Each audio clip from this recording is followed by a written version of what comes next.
we're starting this one. Morning. Showing Sochi around just the little spots that I've sort of had a look at, and well, Soch really hasn't had a chance to. But yeah, having a quick little look around and heading to Mapoon. Yeah, for a burger.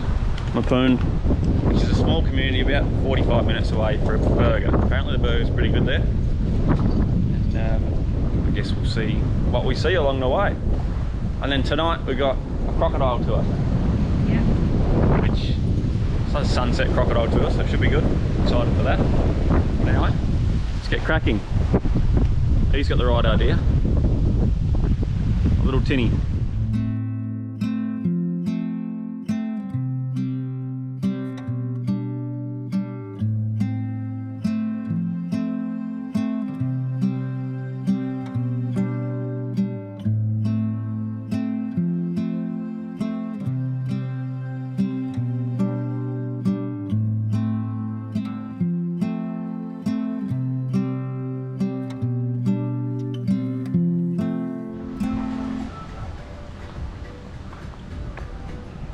So, here at Mapoon we've stopped in at the Wild Cape Cafe, which is just at the Shire Council here. If you go through there, little cafe, but apparently we've been told by a couple of different sources they do some bloody good burgers. What's your thoughts? I'm so excited. I just can't hide it. Now that looks like a decent burger. Soch got the same. Don't know how much it was. How much was it? $38 for 2 drinks. 38 bucks for 2 big homemade, handmade burgers, 2 drinks. So that's all right. It's pretty good for where we are. But this is Mapoon. We'll have a quick drive around while we're chewing back these burgers and see what we can see, I guess. See what we can see.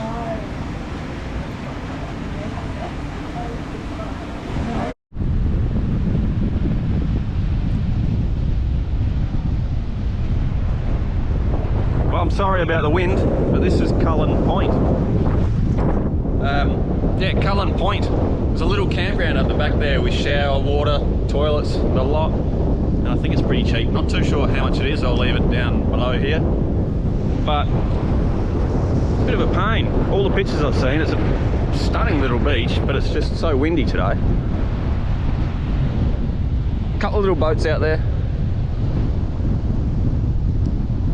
And low tide as well. But yeah, a bit of a pain, low tide, windy. And, bloody good burger though. Really good burger, that Mapoon, worth it, every dollar. With the lot, they just sort of, everything they had in there, just loaded it up. Pineapple, bacon, but yeah, really good burger. But I guess from here, from Cullen Point, we're gonna head back. It's about 500 meters that way. And it's the first contact between Europeans and Aborigines. So we're going to check that out, I guess. Have a little look. And then get out of this wind, I think. Try and get to the other side. Some nice calmer places. Well, this is it, I'm pretty sure. It's either this little one here or this little area here. But I guess we'll find out. First contact between Europeans and Indigenous Aboriginals.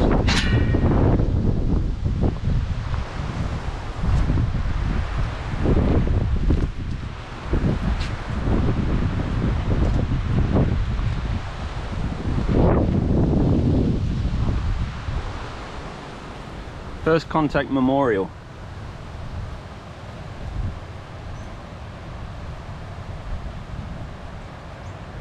Loads of information. Even a little map there, the original maps. But a nice little spot. And this, which is really cool, it's the Mapoon Bush Tucker Seasons. Shows when things come out. Dugongs in April, long-necked turtles in May, yams in May. Where are we now? August. Long-necked turtles, saltwater turtles, and nothing in the middle. Next month we got September, we've got emus, goannas and saltwater turtles, which is pretty cool. So loads of information here, good little spot. I guess we'll check out up there. There's a little sign saying welcome to Old Mapoon. So there's loads more information here as well. Just about the forced removal of Mapoon people, the Presbyterian mission sites, and just Mapoon today really. But a good little spot. Loads of history here. And a beautiful beach when it's not windy, which is really cool. Oh, and another thing, this poor tyre that we plugged in Kakadu, she's got a slow leak in her. I'm guessing it's a plug, but the front two tyres are getting pretty worn. So I guess, I don't know, don't really want to get tyres up here in Weipa because, well, it's going to cost me an arm and a leg, I'm guessing, but I'll have a look at prices. But I'm trying to hold out until, I don't know, until Cairns maybe. We'll see how we go. We'll check prices, but that's just another thing on the list there. Front two tyre, back ones are doing bloody great. These Coopers.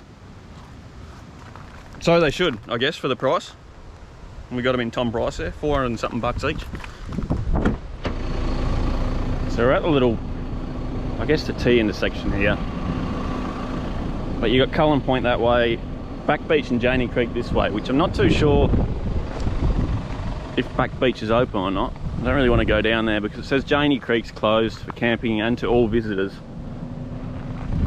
And I don't know if that's including Back Beach or not. So I think we're just going to give that one a miss just in case we do get into trouble. But I like the T intersection. There's other little signs here. Different birds and the cycle of the turtles on the beach, which is really cool, that one, because apparently it's sort of nesting season right now, July to September, so hopefully we can see some turtles somewhere, hopefully.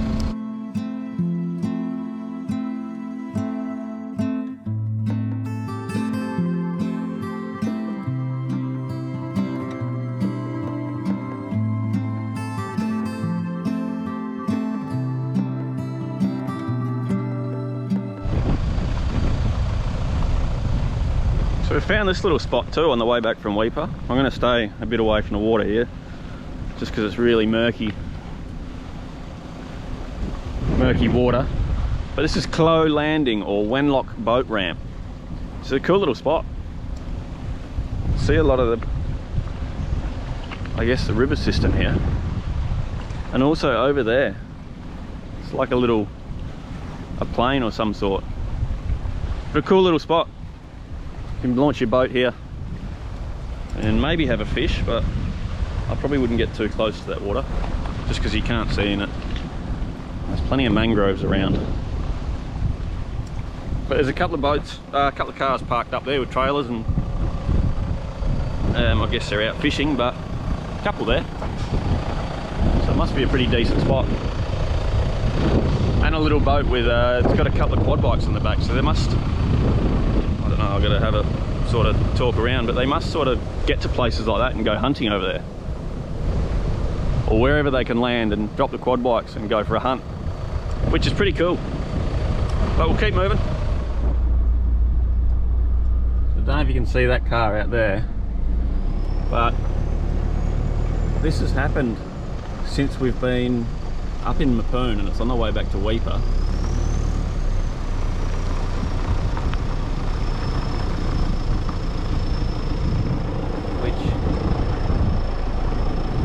There on the road. Looks like it's hit the ditch and they've just overcorrected it and lost control, but they've taken the plates off it, so I'm guessing that's what they're going to do. They're just going to leave it there, and I don't know, not our problem. But so it must be a pretty notorious little corner, because there's a car back behind us there, and that one has just happened. Another one in there, and if we drive a little bit further up, there's even another one up here in the bush.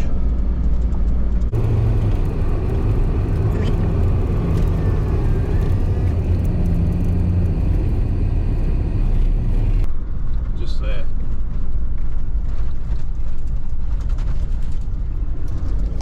pretty dangerous little bit of road, I guess. But it's Cape York. Chill out on the roads, I guess. Take it slow because that could happen. Hope everyone's all right.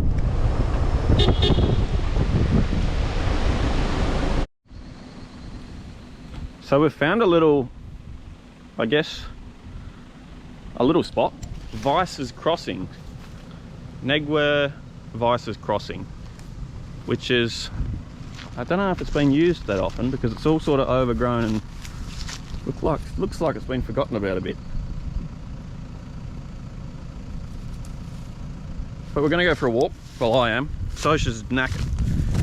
Cream crackered. She worked all night last night, so we're going to go for a walk down this track and just see what we can see. But it's all sort of overgrown, so I don't know how much maintenance has been done here. Let's have a look. So a nice little car park. A couple of bins here, which I don't know, they look like they've been emptied, so they must look after it. I'm guessing Rio Tinto sort of look after this because they've got their signs everywhere. But we're the only ones here, so I'm hoping this is going to be a good little walk.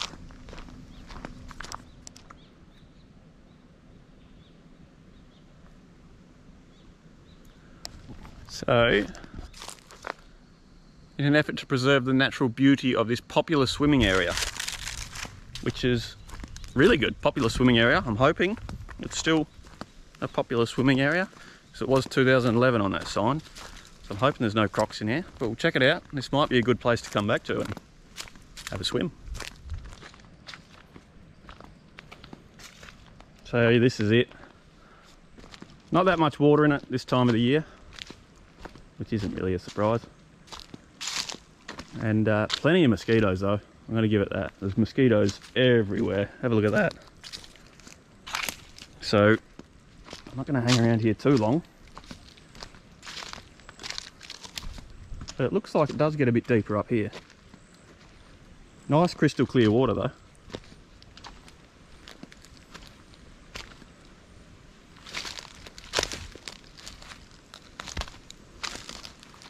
Yeah, it gets pretty deep in there.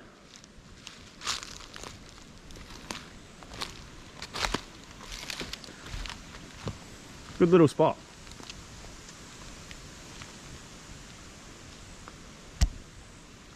But I've got to ask around here. There might be crocs, there might not be, I'm not too sure. But I'm getting out of here because I'm getting swamped by mosquitoes again. I didn't spray myself with Rid. But yeah, running water.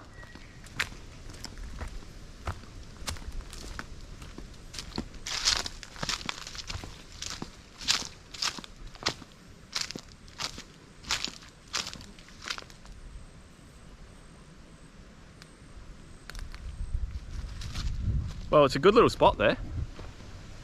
Nice little, I guess, running water, river, creek. But there's loads of tracks where you can walk up. You're not supposed to drive your car here, but it looks like everyone else does. We'll just stick up there and walk along. But mosquitoes, absolutely horrible. They just swamp me. And I'm struggling to sort of get away from them. But we're heading back, we're racing back actually, to get ready for this sunset sort of cruise, crocodile cruise or something, that we're doing tonight in Weipa. So we'll have to come back to this one, ask around, see if it's sort of croc free, and bring some Rid, some mozzie spray. But let's get out of here and get back to Weipa. So there's the aftermath of the trip to Mapoon. I just cleaned the poor thing the other day, but sticker's holding up good on the first adventure. So good news there. I'll leave a link down below for them if you want to support us.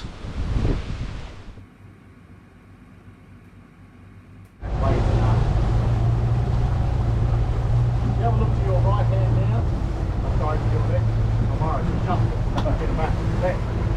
There's big walk sign later up there. There's no sheep sign at the moment. There's big walk sign later. That's up there. There's a big Lego going up. A-walk. That was built in 1965.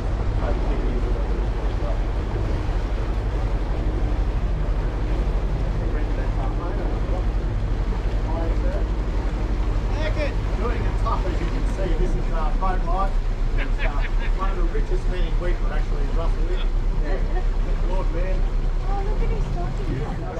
You don't want to pat him? Oh, come on. Oh, Everybody see him? Yeah. This here is one of our little girl crocs here. I will call in and say, that's a male or a female. There are no differences. Female crocs grow to 3 metres here. That nearly pulls them up. And then the big ones, then they big boys can go up to 4.5 metres. The average size of a croc pretty much is 4.5 metres. It's like us, you know, the Aussie 6-footer. You see across the whole broad spectrum. Yeah,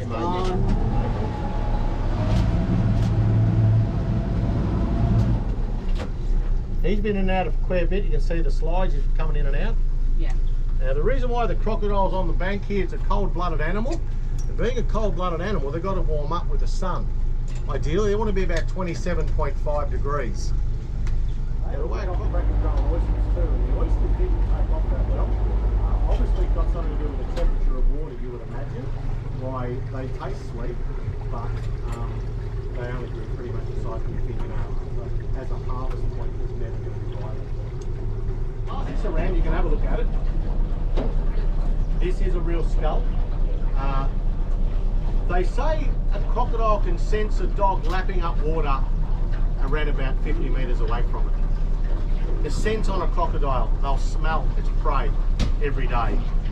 The hearing on it, that croc would have heard what we were talking about. Probably didn't understand, but certainly hear us though.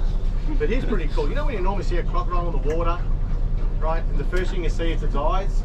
A crocodile, if you like, has an ability to pretty much pop its eyeball right out of its socket. It can nearly see 360, and it has pretty much a night vision built into it. It can hold its breath for 1 hour under the water.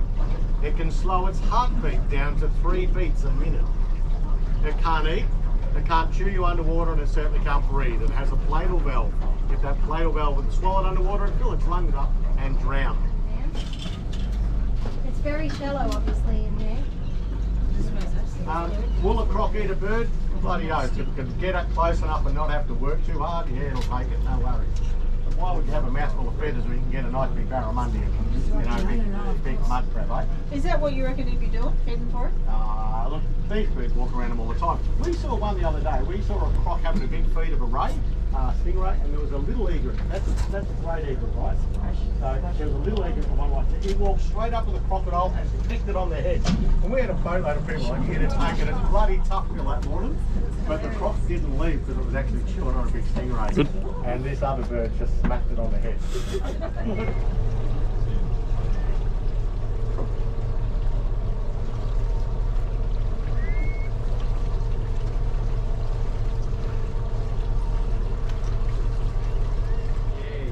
Right, and they reckon this was 2.5, eh? So, but you kind of got to ask the question, you know, for us to turn over the first way, they get blood and then they don't get too hot. When we go to 36 degrees, they're dead to dry. They're going to protect the next way they're looking to keep going to start to work. The farm land is rather clean up and they will grab those 60 eggs and they cover them with they incubate those at 32 degrees. 32 degrees is going to give you pretty much 100% of the male crop. Now, a farm male crop is not a the big salmon catfish also come in the water is beautiful. And they'll whack them, they'll hit them hard. Everybody see him there in the water? Mum can't. Mum just Stand up on the can't. right if you can. The 60-year-old, there's big crocs and big fish, you can't do that. So she can make them, she'll protect them to get them to the water. That's where it ends. After that, they're on their own. Same as the same there.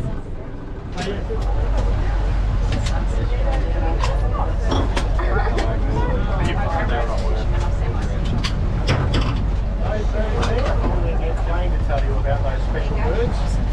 Rather rare that you see them.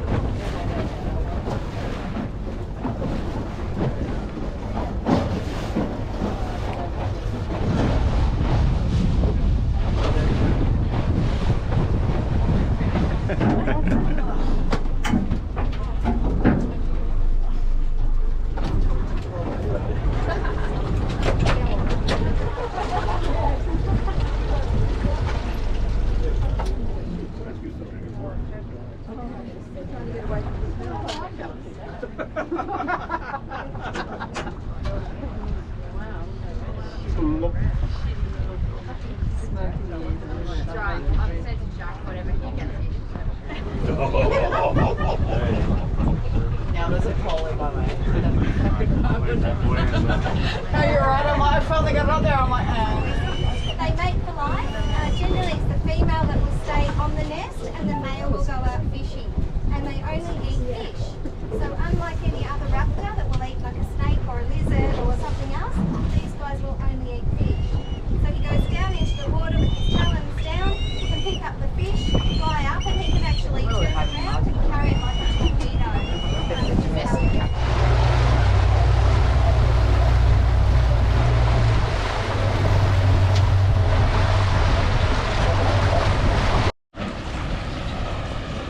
So a huge thank you there. Western Cape Eco Tours, absolutely ripper tour. Bloody beautiful tour. I mean, you can't go wrong. Absolutely excellent. Darren and Jane, two top notch. Bloody legends. Hats off to them.